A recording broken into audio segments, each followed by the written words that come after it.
All right, today's message to you is about nonverbal messages and communication blocks.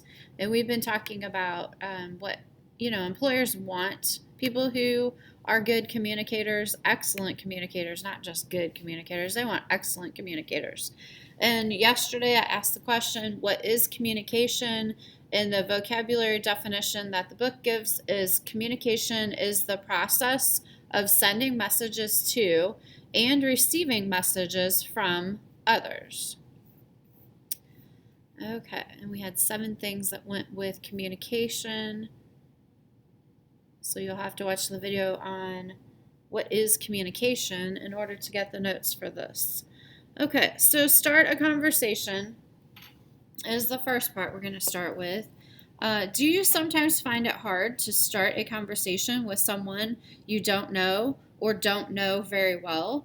The key to good conversation, especially among acquaintances, is to show interest in them. Here are tips to make good conversation. Number 1, ask open-ended questions that require a response in addition to yes or no answers, such as, what do you think of ...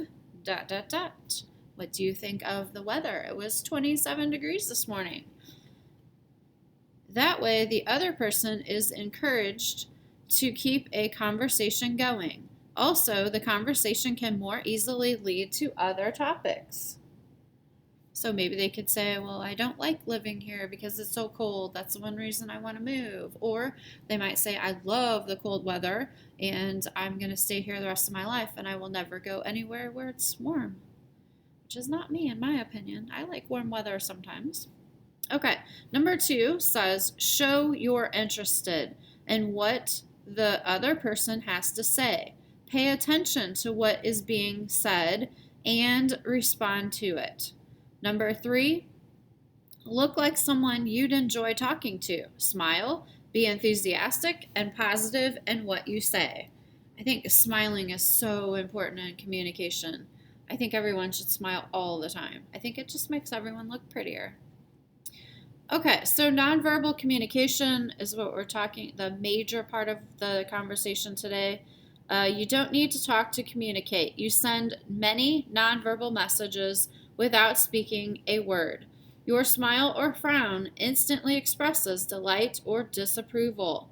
So body language, pretty important. Body language is the way in which you use gestures and body movement to communicate. Body language often says more than words. Facial expressions show enthusiasm, thoughtfulness, or sadness. All forms of body language, including your hand and arm gestures and posture, reflect your true inner feelings. So all forms of body language, including your hand and arm gestures and posture, which reflect your true inner feelings. So if you can see this guy over here, these two over here in this conversation, lots of body language going on. Some body language, such as smiling and nodding, encourages communication. Other body language, such as frowning or crossing your arms, discourages it.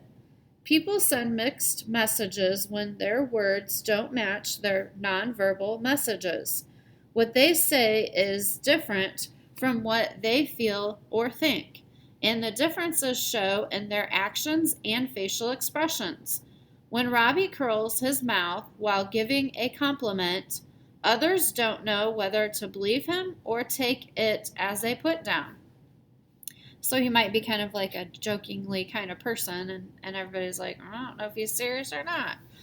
Okay, written messages, those are pretty important. A billboard immediately catches Lena's eyes. Its message, world's best burgers, along with a picture of a big juicy hamburger, communicates a powerful message and makes Lena hungry. Billboards, newspapers, magazines, bumper stickers, flyers, and personal letters communicate through written words. Today, people around the globe use computers to send written messages. Email or electronic mail, fax machines, and the internet also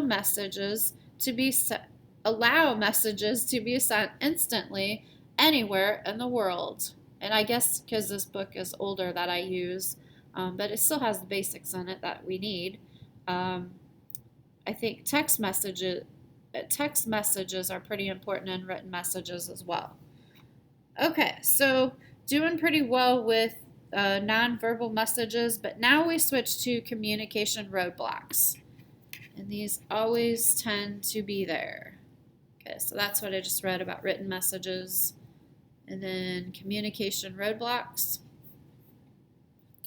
And I'm going to put your notes up at the end of this chapter, so that way you don't have to worry about the notes. Looking them up on here. Okay, roadblocks stop traffic at the site of a major accident. Vehicles are backed up for miles and travel is impossible. And I've been watching like that. I think it's called off-road trucking, and they're up in Canada, and there's like one highway that runs through. I think it might be Alaska. But they talk about roadblocks all the time, and they can back people up for hours and hours and hours. And there's no way to go around any of these roadblocks. Okay, so that's kind of what this is, a communication block versus a roadblock. Just like bad traffic, obstacles block open communication too. They include, number 1, gossip, lies, insults, threats, and accusations. Threats was what I wanted to say.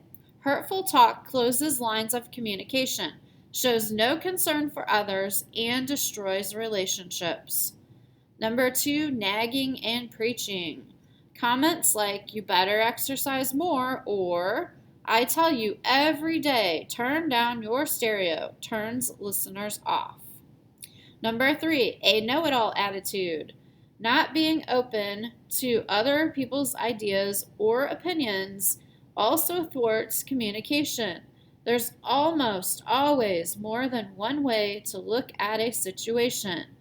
And coaching volleyball for several years, sometimes you run into people like that. So if you're an athlete, make sure you're not that one that has that know-it-all attitude. Listen, even if you don't agree with what a coach says, just, listen and make sure there's communication going on. Okay. So number 4, sarcasm. Sometimes people use a tone of voice called sarcasm that expresses the opposite of what they're saying. Someone may say, you're so smart, but if his or her tone of voice is sarcastic, it communicates the opposite meaning. Sarcasm hurts others and prevents open communication. And number 5 is interruptions. How should you respond to someone who interrupts before you finish speaking?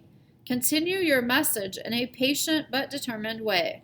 You may need to say, pardon me, I didn't get to finish what I wanted to say. I'm not trying to be rude, but I didn't get to finish what I wanted to say. And that's very hard to do sometimes in a conversation. So we have all 5 of these things are things that we should work on constantly. And I know, like, interruptions, sometimes I make a mistake because, like, I forget things a lot. And I interrupt someone sometimes, and I say, well, let me just tell you this real quick, because if I don't right now, I'm going to forget. And then go back to your conversation. But, I've got to try to make sure I don't do that either. Okay, stay on track. I was looking at this thing up here at the top of this page. Stay on track. Avoid the barriers to communicate. And this looks like a track field. So accusations could be a barrier that you have to jump over, like a hurdle in track. Interruptions, gossip, sarcasm, lies, nagging, insults, prejudice, threats, know-it-alls. So it says hurdle-free lane. So we want to go down this lane here for sure when we're communicating with people, because I don't like roadblocks like that either. I like to get my message across and then move on. Okay, so that was about nonverbal communication, communication roadblocks, how to start a conversation with someone, and then I am going to go ahead and put up your notes for today. So let's see, I probably have to get this a little bit bigger. Okay, so here are your notes. No, I guess the roadblocks is the last one. Okay, so start a conversation. So I want you to write down ask open-ended questions, and then the rest of that, and then communication roadblocks.